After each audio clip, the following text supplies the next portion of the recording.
Hello दोस्तों, स्वागत है आप सभी का हमारे इस यूट्यूब चैनल पर। फ्रेंड्स, आज के इस वीडियो में हम रीजनिंग के क्वेश्चन को देखने वाले हैं जो कि आपका कई एग्जाम में पूछे जाते हैं। आज हम 10 क्वेश्चन आपके साथ सॉल्व करने वाले हैं और देखने वाले हैं कि आपका इसमें कितना क्वेश्चन सही होता है। आपका कितना क्वेश्चन सही होगा यह हमें कमेंट में आप ज़रूर बताइएगा। और चलिए इसी के साथ हम वीडियो को शुरू करते हैं। सबसे पहला जो क्वेश्चन है आपका, निम्नलिखित श्रृंखला का अगला अक्षर ज्ञात करें।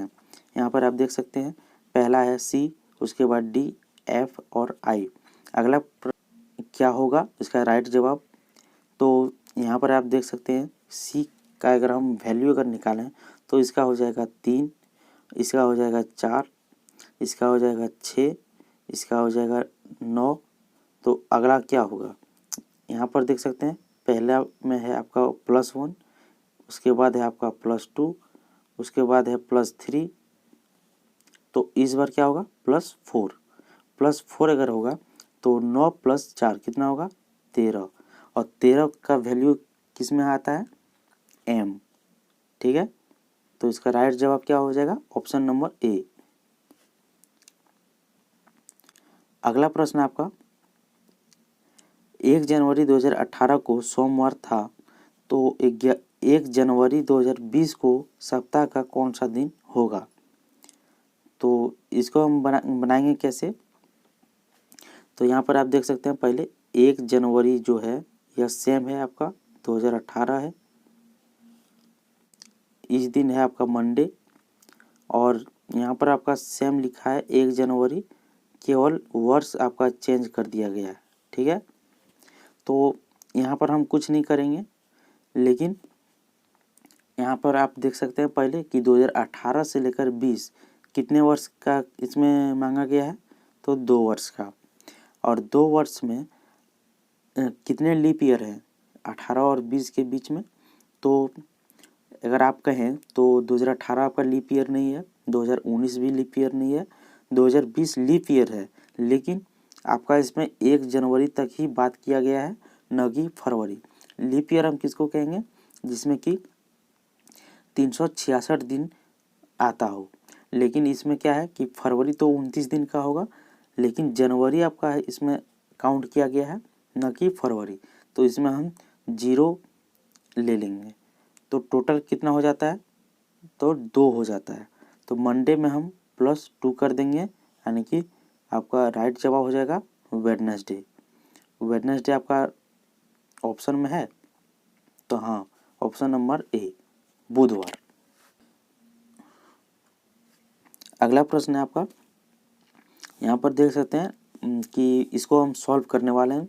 सॉल्व कैसे करेंगे, सबसे पहले हम ब्रैकेट के अंदर में काम करेंगे, जिसमें कि डिवाइड में जो दिया गया है 35 / 5। तो इसको जब हम 5 से डिवाइड करेंगे तो आ जाएगा मेरा कितना 7, और 7 जब आएगा तो माइनस माइनस हो जाएगा प्लस, यानी कि यहाँ पर हो जाएगा -25 ब्रैकेट में। और जब ब्रैकेट को तोड़ेंगे तो हो जाएगा यहाँ पर +25। ठीक है, +25 हो जाएगा, तो माइनस और +25, तो इसमें जब हम माइनस करेंगे तो आपका राइट जवाब हो जाएगा 10।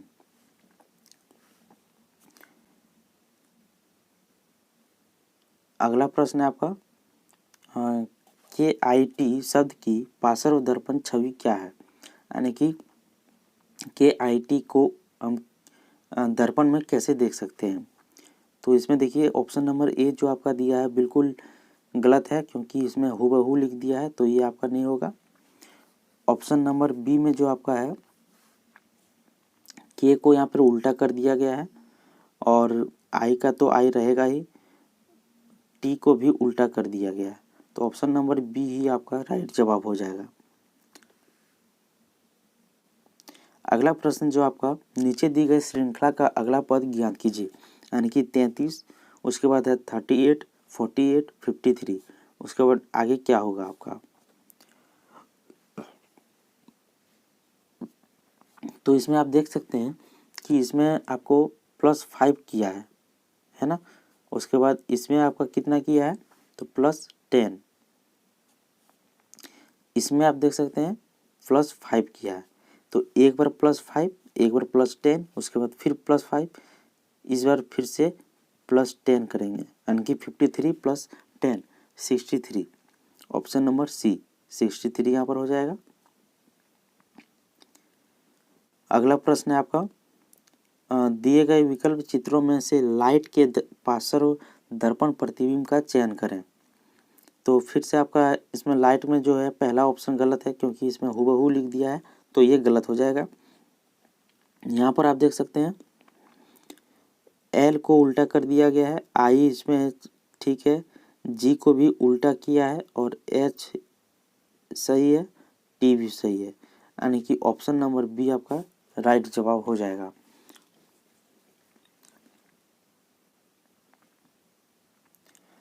अगला प्रश्न है विषम की पहचान करें। तो यहाँ पर अगर हम देखें तो एस का मान कितना होगा, तो एस का मान हो जाएगा आपका 19 और यहाँ -1 कर दिया गया है। यू का मान होता है, टी के बाद होता है यू, यानी कि 21, इसमें भी -1 कर दिया है। वाई का मान होता है 25, लेकिन यहाँ क्या किया, 0 माइनस किया है। डब्लू का मान होता है 23, इसमें भी -1 किया है, यानी कि ऑप्शन नंबर सी में जो है 0 माइनस किया है, तो राइट जवाब मेरा यही हो जाएगा, विषम।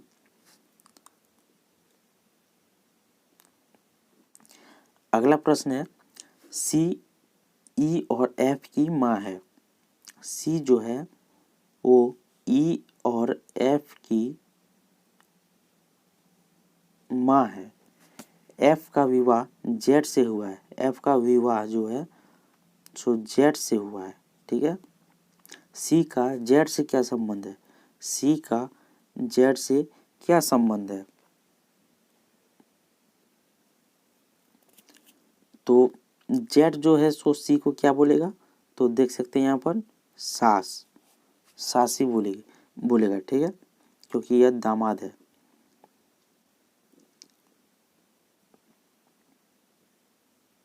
अगला प्रश्न है यदि एक निश्चित भाषा में MAT का कोड KYR है, तो इसी भाषा में HIS को कैसे लिख सकते हैं।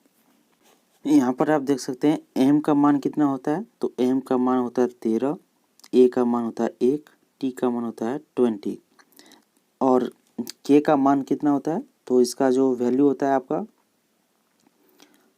11, ठीक है, इसका मान होता है 25 और इसका वैल्यू जो है आपका होता है 18, यानी कि आप देख सकते हैं कि 13 में इसको -2 किया गया है और ए का जो मान है 1, इसमें भी -2 किया है, 20 में से 18, यानी कि इसमें भी -2 किया है।